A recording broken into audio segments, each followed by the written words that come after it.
അധ്യായം 15. വരുൺ ഇല്ലാത്ത 2 ആഴ്ചകൾ കടന്നുപോയി. തന്നോടൊപ്പം ഇരിക്കുന്ന കീർത്തിയോട് മുത്തശ്ശൻ വരുണിനെ കുറിച്ച് പറയാൻ തീരുമാനിച്ചിരുന്നു. അതിനുശേഷം അവളുടെ പ്രതികരണം എങ്ങനെയായിരിക്കുമെന്നറിയാൻ അദ്ദേഹത്തിന് നന്നേ ആഗ്രഹമുണ്ട്. പറയും മുത്തശ്ശ, വരുൺ എന്തിനാ ഈ മുഖംമൂടി ധരിച്ച് സ്വന്തം വ്യക്തിത്വത്തെ എല്ലാരിൽ നിന്നും മറച്ചു പിടിക്കുന്നത്? അതിന് മാത്രം എന്ത് രഹസ്യം ഉള്ളത്? എനിക്കിതൊക്കെ അറിയണം മുത്തശ്ശ. കീർത്തി ഒറ്റ ശ്വാസത്തിൽ മുത്തശ്ശനെ നോക്കിക്കൊണ്ട് ചോദിച്ചു. അവളുടെ മുഖത്ത് നിറഞ്ഞിരിക്കുന്ന അസ്വസ്ഥതയും വാക്കുകളിലെ ആകാംക്ഷയും മുത്തശ്ശനും മനസ്സിലാക്കാൻ കഴിഞ്ഞിരുന്നു.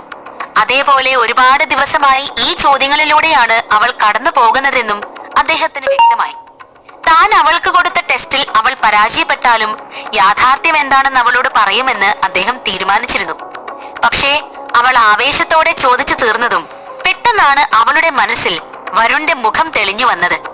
അന്ന് തട്ടിക്കൊണ്ടുപോകാൻ ശ്രമിച്ചപ്പോൾ അവൾ വീണുപോയതും കാലിൽ മുറിവ് പറ്റിയപ്പോൾ അവൻ ശകാരിച്ചതും 2 കൈകളിലും അവളെ കോരിയെടുത്ത് റൂമിലേക്ക് കൊണ്ടുപോയി കുളിക്കാൻ സഹായിച്ചതും എല്ലാം അവളുടെ മനസ്സിൽ മിന്നിമാഞ്ഞു. അതുകൊണ്ട് തന്നെ തിടുക്കത്തിൽ കീർത്തി മുഖംമൂടിയെപ്പറ്റി സംസാരിക്കാൻ ഒരുങ്ങിയ മുത്തശ്ശന്റെ വായ പൊത്തിപ്പിടിച്ചു. വേണ്ട മുത്തശ്ശ, എനിക്കിപ്പോ ആ മുഖംമൂടിയെപ്പറ്റി ഒന്നും അറിയണ്ട. ഞാൻ എന്റെ ചോദ്യം തന്നെ ഇങ്ങ് തിരിച്ചെടുത്തു. തെറ്റിദ്ധരിക്കല്ല മുത്തശ്ശ, എന്നോട് ഒരിക്കൽ എല്ലാ രഹസ്യവും സ്വയം തന്നെ പറയാന്ന് വാക്ക് പറഞ്ഞിട്ടുണ്ട്. എനിക്കും അതാ ഇഷ്ടം. കാര്യം ആള് ഡേഞ്ചറസ് ഒക്കെയാണ്, പക്ഷെ പറഞ്ഞ വാക്ക് അവൻ പാലിച്ചിരിക്കുന്ന എനിക്ക് ഉറപ്പാ. അവൾ അവനിൽ അർപ്പിച്ച വിശ്വാസം കണ്ടതും മുത്തശ്ശന് വളരെയധികം സന്തോഷമായി. ഇത് തന്നെയാണ് അദ്ദേഹം ആഗ്രഹിച്ചതും. അദ്ദേഹം കുറച്ചു മാറി നിൽക്കുന്ന കുറിപ്പിനെ നോക്കി. വരുണിനെ മാറ്റാൻ ഈ പെൺകുട്ടിയെ കൊണ്ട് സാധിക്കുമോ എന്ന് നേരത്തെ എന്നോട് നീ ചോദിച്ചില്ലേ? എങ്കിൽ കഴിയെന്നതാണ് നിനക്കുള്ള ഉത്തരം. ഇവൾ അവനെ മാറ്റിയെടുക്കും. അദ്ദേഹം മനസ്സിൽ പറയുന്നതിനൊപ്പം കണ്ണുകളിൽ ചെറിയൊരു നനവ് നിറഞ്ഞു. അദ്ദേഹത്തിന്റെ മാറ്റം കീർത്തിയും ശ്രദ്ധിച്ചിരുന്നു. എന്താ മുത്തശ്ശ, എന്തു പറ്റി? എന്തെങ്കിലും കുഴപ്പമുണ്ടോ? ഞാൻ ഓക്കെയാണ് മോളെ, ഒരു കുഴപ്പമില്ല. ഞാൻ പെട്ടെന്ന് നോക്കിയപ്പോ മുത്തശ്ശന്റെ കണ്ണ് നിറഞ്ഞ പോലെ തോന്നി. അതൊക്കെ പോട്ടെ, അദ്ദേഹത്തിന്റെ സീക്രട്ട് പറയണ്ടെന്നേ ഉള്ളൂ. പക്ഷെ മുത്തശ്ശൻ അദ്ദേഹത്തെ കുറിച്ച് ബാക്കിയൊക്കെ പറയണം. അതായത് ചെറുപ്പത്തിൽ എങ്ങനെയായിരുന്നെന്നൊക്കെ. അവൻ എല്ലാ കുട്ടികളെയും പോലെ കാണാൻ നല്ല ക്യൂട്ടായിരുന്നു. നന്നായിട്ട് പഠിക്കും. അതേപോലെ നല്ല വികൃതി ചെറുക്കനായിരുന്നു. അപ്പോ വരുൺ ചിരിക്കായിരുന്നു മുത്തശ്ശ? ചിരിക്കാതിരിക്കാൻ അവൻ എന്താ അന്യഗ്രഹ ജീവിയോ മറ്റോ ആണോ കുട്ടി? അവന് നന്നായിട്ട് ചിരിക്കുമായിരുന്നു. അതേപോലെ എവിടെയെങ്കിലും പോയിട്ട് വന്നാ അപ്പൊ ഓടി വന്ന് അവൻ എന്റെ കവിളിൽ ഉമ്മ വെക്കും. മുത്തശ്ശൻ പറയുമ്പോൾ കീർത്തി ആലോചനയിലാണ്ടു. ഒപ്പം സ്വയം സങ്കല്പിച്ചു, രാവിലെ എഴുന്നേക്കുമ്പോ വരുൺ കവിളിൽ ഉമ്മ വെച്ച് ഐ ലവ് യു പറഞ്ഞാൽ അടിപൊളിയായിരിക്കും. ആഹാ, അന്തസ്. അവൾ മനസ്സിൽ പറഞ്ഞുകൊണ്ട് പുഞ്ചിരിച്ചു. അത് കണ്ട മുത്തശ്ശന് അവൾ എന്തോ ചിന്തയിലാണെന്ന് മനസ്സിലായി. ആഹാ മോളെ, നല്ല ചിരിയിലാണല്ലോ. പക്ഷെ ഇനിയും ഓരോന്ന് ചിന്തിച്ച് ചിരിക്കുമ്പോ ഒരു കാര്യം ആലോചിക്കണം. ഇതൊക്കെ വരുണിന്റെ കുട്ടിക്കാലത്തെ കാര്യങ്ങളാ. ഇപ്പോ ആളാകെ മാറിപ്പോയില്ലേ?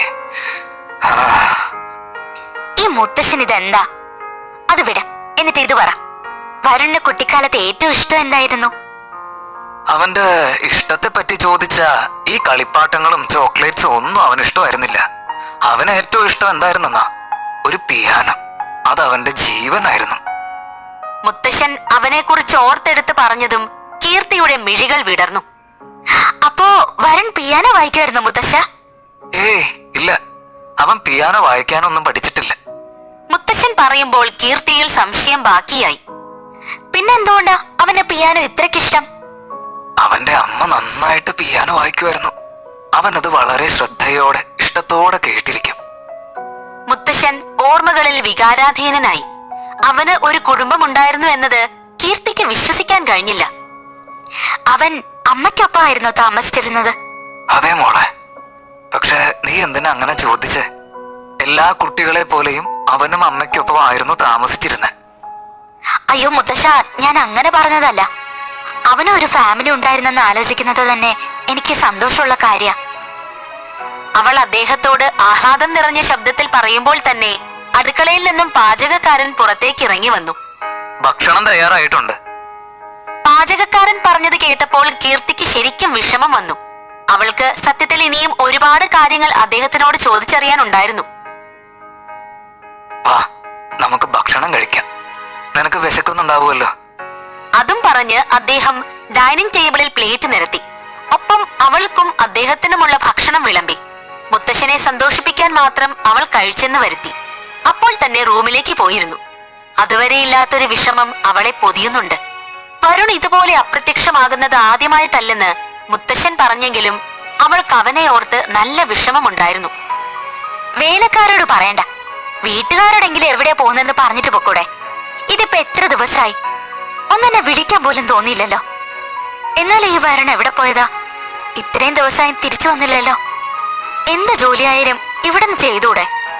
അല്ല, ഇനി എവിടെയെങ്കിലും കുടുങ്ങിക്കിടക്കാണോ? എന്തെങ്കിലും അപകടം സംഭവിച്ചിട്ടുണ്ടാവോ?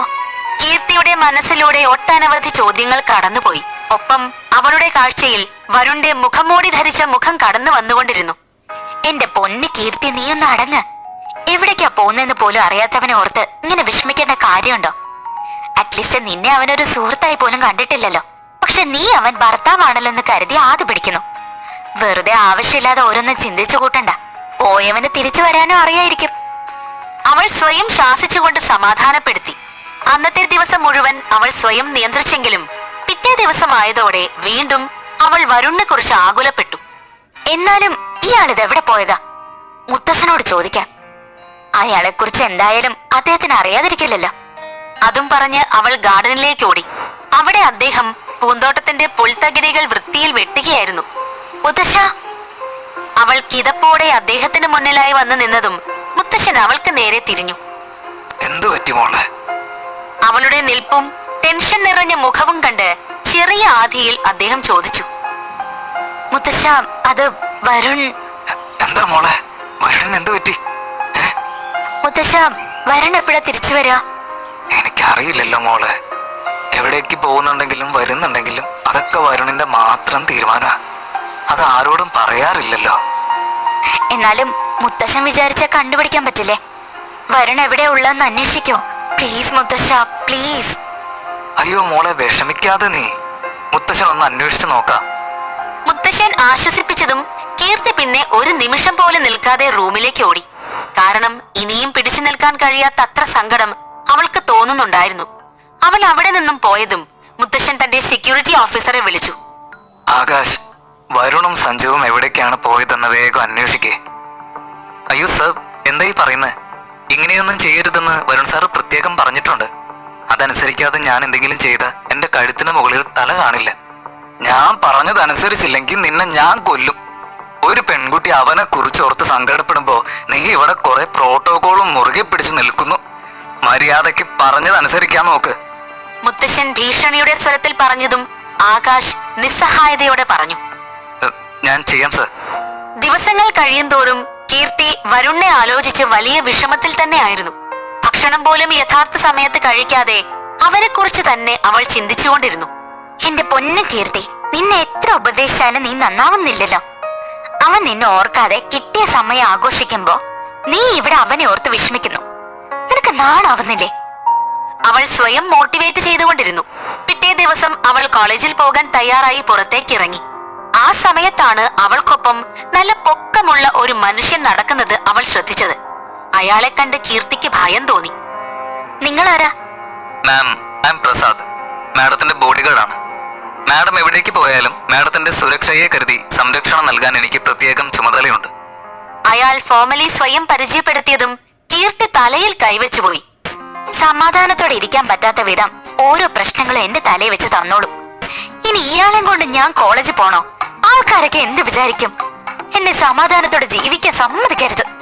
അവൾ അമർഷത്തോടെ വരുണിനെ മനസ്സിൽ ശപിച്ചുകൊണ്ട് പ്രസാദിനെ നോക്കി. നിങ്ങൾ വരുന്നതൊക്കെ okay, but I have A condition.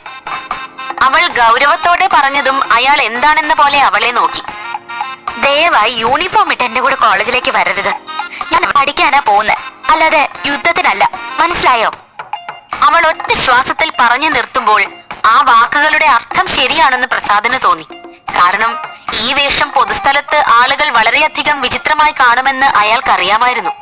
അതുകൊണ്ട് തന്നെ അവളുടെ വാക്കുകൾ അനുസരിച്ച് വസ്ത്രം മാറ്റിയെങ്കിലും പിസ്റ്റൾ അയാൾ അരയിൽ തന്നെ സൂക്ഷിച്ചു. അന്നത്തെ ദിവസം കോളേജും പഠിപ്പും ഷോപ്പിങ്ങും കൂട്ടുകാരോടുള്ള കറക്കവും ഒക്കെയായി അവൾ തിരക്കിലായി. പക്ഷെ വീട്ടിലേക്ക് തിരിച്ചു പോകേണ്ട കാര്യം ഓർത്തപ്പോൾ അവൾക്ക് വിഷമം തോന്നി.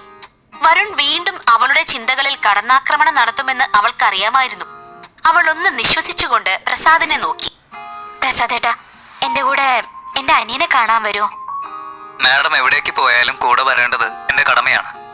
അയാളുടെ വാക്കുകളിൽ അവളോടുള്ള ബഹുമാനവും ഉത്തരവാദിത്വവും നിറഞ്ഞിരുന്നു. അതെ, എന്റെ അനിയൻ ചെറിയ കുട്ടിയാ. അവന്റെ മുൻപില് ഈ തോക്കൊന്നും കാണിച്ച് പേടിപ്പിക്കരുത്. എന്റെ ബോഡി ഗാർഡാണ് ചേട്ടനെന്നും പറയരുത്, ഓക്കെ? അവൾ അയാളെ ഉപദേശിച്ചു. അധികം വൈകാതെ ഇരുവരും കിരണിന്റെ അരികിൽ എത്തിയിരുന്നു. അവനെ കണ്ടതും അവൾ വേഗത്തിൽ കിരണിനെ സന്തോഷത്തോടെ കെട്ടിപ്പിടിച്ചു. വരുൺ ഒരു അപരിചിതനായ വ്യക്തി ആയിരുന്നില്ലെങ്കിൽ ഇന്ന് എന്റെ അനിയൻ കൂടെ കാണുമായിരുന്നു. പക്ഷേ വൈകാതെ ഇരുവരെയും തമ്മിൽ മീറ്റ് ചെയ്യിക്കാൻ ഒരു പ്ലാൻ ഉണ്ടാക്കണം. അപ്പോ ഈ ചേട്ടൻ എന്റെ ഫ്രണ്ടാ പ്രസാദ്. പിന്നെ പ്രസാദ്, ഈ കിരണിന്റെ ബ്രദറാ, അപ്പൊന്ന് വിളിക്കും. കിരണിനെയും പ്രസാദിനെയും കീർത്തി പരസ്പരം പരിചയപ്പെടുത്തി കൊടുത്തു. പ്രസാദ് പെട്ടെന്ന് തന്നെ കിരണുമായി അടുത്തിരുന്നു. കിരണിന്റെ മുഖത്തെ ചിരി കീർത്തിയിൽ സന്തോഷമുണ്ടാക്കിയിരുന്നു. മറുവശത്ത് വരുണിന്റെ വീട്ടിൽ മുത്തശ്ശൻ വളരെ ടെൻഷനിലാണ്. കീർത്തി പറഞ്ഞത് പ്രകാരം അവനെ അന്വേഷിക്കാൻ അദ്ദേഹം ആളെ ഏർപ്പാടാക്കിയിരുന്നല്ലോ. എന്തായി? വരുണിന്റെ ഡീറ്റെയിൽസ് കിട്ടിയോ? സർ, വരുൺ സാറ് വിചാരിക്കാതെ നമുക്ക് അദ്ദേഹത്തെ കണ്ടെത്താൻ കഴിയുമെന്ന് തോന്നുന്നുണ്ടോ? ആകാശ്, വരുണിന് ഇപ്പൊ പോകേണ്ട ആവശ്യം എന്തായിരുന്നു? ഇത് സാറിന് മാത്രമേ അറിയൂ. ഞാൻ 14 പേരടങ്ങുന്ന ഒരു ടീം ഉണ്ടാക്കിയിട്ടുണ്ട്. അവരാവുന്നത് പോലെ ശ്രമിച്ചിട്ടും സാർ എവിടെയാണെന്ന് ഇതുവരെ കണ്ടുപിടിക്കാൻ സാധിച്ചിട്ടില്ല. ആകാശ് മുത്തശ്ശന് മറുപടി നൽകി. ഈ സമയം കീർത്തി കിരണിന്റെ അടുത്ത് നിന്ന് തിരികെ വീട്ടിലേക്ക് മടങ്ങിയിരുന്നു. ഇതാദ്യമായിട്ട് രണ്ടുപേരെ ഒരുപോലെ കാണാതാവുന്നത്. സഞ്ജോൺ ഇവിടെ ഉണ്ടായിരുന്നെങ്കിൽ വരുണിന്റെ കാര്യം പുള്ളിയോട് ചോദിക്കായിരുന്നു. വേലക്കാർക്കൊന്നും യാതൊന്നും അറിയില്ല. ഈ മനുഷ്യനിതെന്താ ഒരാളെ കുറിച്ച് പോലും ചിന്തിക്കാത്തെന്ന് മനസ്സിലാവുന്നില്ല. വീട്ടിലെത്തിയ ഉടനെ മുറുമുറുപ്പോടെ കീർത്തി മുറിയിലേക്ക് വന്നു. കുറച്ചു സമയം കഴിഞ്ഞപ്പോൾ വാതിലിൽ മുട്ടുന്ന ശബ്ദം കേട്ട് തുറന്നു നോക്കുമ്പോൾ മുത്തശ്ശനായിരുന്നു. വരുണിനെ കുറിച്ച് ആലോചിച്ച് ഓരോ ടെൻഷനിലായതുകൊണ്ട് തന്നെ മുത്തശ്ശനോട് ആ സമയം സംസാരിക്കാൻ അവൾക്ക് ഒരല്പം മടി തോന്നുന്നുണ്ടായിരുന്നു. എന്താ മുത്തശ്ശ? മോളെ, വരുൺ എന്തോ കുഴപ്പത്തിൽ പെട്ടെന്ന് എനിക്ക് തോന്നുന്നു. കാരണം ഞാൻ അവനെ അന്വേഷിക്കുന്നു എന്നറിഞ്ഞെങ്കിൽ എന്തെങ്കിലും ഒരു റെസ്പോൺസ് അവന്റെ ഭാഗത്തു നിന്നും എനിക്ക് കിട്ടേണ്ടതാ. ഹേയ്, ചുമ്മാ അവരൊന്നും അന്വേഷിച്ചു കാണില്ല. വെറുതെ ഓരോന്ന് പറയില്ല മുത്തശ്ശ. മോളെ, ഇതങ്ങനെയല്ല.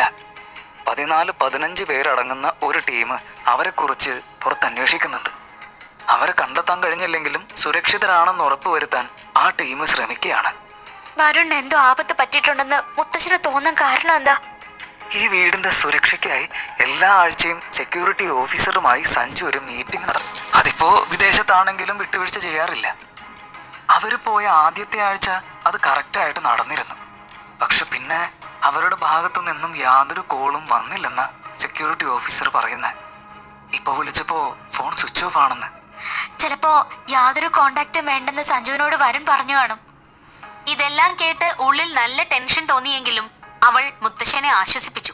അങ്ങനെയാണെങ്കിൽ ഒരു സമാധാനമാണ്. എന്തായാലും രണ്ടുപേരും സുരക്ഷിതരായിരുന്നാ മാത്രം മതി. മോളും വിഷമിക്കണ്ട. ഇതും പറഞ്ഞ് മുത്തച്ഛനും പോകുമ്പോൾ കീർത്തി ഒരു തളർച്ചയോടെ ബെഡിലേക്ക് ഇരുന്നു.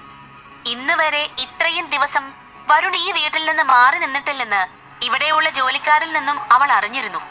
പക്ഷേ നീണ്ട നാളുകളുടെ ഈ കാത്തിരിപ്പ് അവളിൽ അവനെ ഓർത്തുള്ള ഭയം നിറച്ചിരുന്നു. വരുൺ എവിടെ? ഇത്രയും നാളുകൊണ്ട് അവൻ തിരികെ വരാത്തത് എന്തുകൊണ്ടാണ്? കീർത്തിയുടെ ആശങ്കയെയും തന്റെ ഭയത്തെയും മുത്തശ്ശൻ എങ്ങനെ കൈകാര്യം ചെയ്യും?